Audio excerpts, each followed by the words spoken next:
Hi welcome back ಎಲ್ರಿಗೂ ಮತ್ತೊಂದು ಹೊಸ ರೀಲ್ಗೆ. ಇವತ್ತಿನ ರೀಲಲ್ಲಿ ಏನು ತಿಳಿಸ್ಕೊಡ್ತಾನೆ, ತೋಟದಲ್ಲಿ ಒಂದು ಪೈಪ್ ಡ್ಯಾಮೇಜ್ ಆಗಿತ್ತು. ಸೊ ಅದನ್ನು ಫಿಟ್ ಮಾಡ್ತಾ ಇದ್ದೀವಿ. ಇದು ನೋಡ್ಬೋದು ಹೊಸ ಥರ ಬಂದಿರೋ ಕಾಲರ್ ಇದು.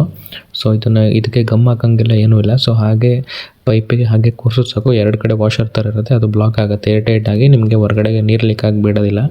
ಸೊ ಇದನ್ನು ಹಾಕ್ತಾ ಇದ್ದೀವಿ. ಸೊ ಹಾಗೆ ಪೈಪ್ ಕಟ್ ಮಾಡಬೇಕಾದ್ರೆ ಪೈಪ್ ಒಳಗಡೆ ಒಂದು ಹಳೆ ಪೈಪ್ ಒಳಗಡೆ ನಿಮಗೊಂದು ಗಿಡದ್ದು ಮರದ್ದು ಬೇರೆ ನೋಡಿ ಎಷ್ಟು ಉದ್ದ ಹೋಗಿದೆ ತೋರಿಸ್ತಾ ನೋಡಿಲಿ. ಸೊ ಏನಿಲ್ಲ ಅಂದರೆ ಒಂದು 20 ಅಡಿ ಅಷ್ಟು ದೂರ ನಿಮಗೆ ಬೇರೆ ಹೋಗಿತ್ತು ಒಳಗಡೆ, ಪೈಪ್ ಒಳಗಡೆ, ಅಂದರೆ ನೀರನ್ನು ಹುಡಿಕೊಂಡು.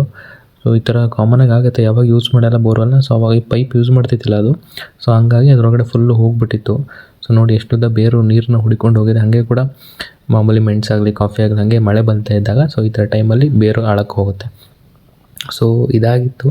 ಸೊ ಜಾಸ್ತಿ ಏನಿಲ್ಲ, ಮಳೆ ಬರ್ತಾ ಇಲ್ಲ. ಸೊ ಮೈನಾಗಿ ಮಾನ್ಸೂನ್ ಬರಬೇಕಾಗಿತ್ತು, ಬರ್ತಾ ಇಲ್ಲ. ಸೊ ಕೇವಲ ನಮಗೊಂದು 5 ಇಂಚ್ ಮಳೆ ಆಗಿದೆ ಅಷ್ಟೇ.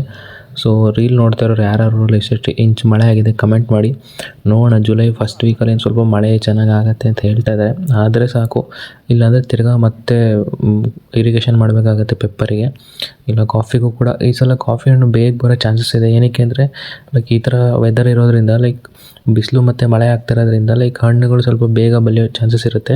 ಕಂಟಿನ್ಯೂಸ್ ಮಳೆ ಇದ್ದರೆ ಹಣ್ಣು ಬಲಿಯೋದಕ್ಕಾಗೋದಿಲ್ಲ. ಸೊ ಸ್ವಲ್ಪ ಹಣ್ಣು ಈ ಸಲ ಬೇಗ ಬರೋ ಚಾನ್ಸಸ್ ಇರೋದ್ರಿಂದ ಸೊ ಅಕಾರ್ಡಿಂಗ್ಲಿ ನಾವು ಪ್ಲ್ಯಾನ್ ಮಾಡ್ಕೋಬೇಕಾಗತ್ತೆ ಹಾರ್ವೆಸ್ಟಿಂಗ್ ಟೈಮ್ನ. ಸೊ ಏನಿಲ್ಲ ಒಂದು ಅಕ್ಟೋಬರ್ ನವಂಬರಲ್ಲಿ ಬರ್ಬೋದು ಅಂತ ಅನಿಸುತ್ತೆ ಹಣ್ಣು, ಈ ವೆದರ್ ನೋಡಿದ್ರೆ. ಬಟ್ ಜುಲೈಲಿ ಆಗಸ್ಟಲ್ಲಿ ಮಳೆ ಯಾವ ರೀತಿ ಇದೆ ಅಂತ ನಮಗೆ ಗೊತ್ತಿಲ್ಲ. ಲೆಟ್ಸ್ ಹೋಪ್ ಫಾರ್ ಗುಡ್ ಅಂತ ಹೇಳಿಬಿಟ್ಟು ಇದೇ ಗುಡ್ ರೀಲ್ ಎಂಡ್ ಮಾಡ್ತೀನಿ. Thank you.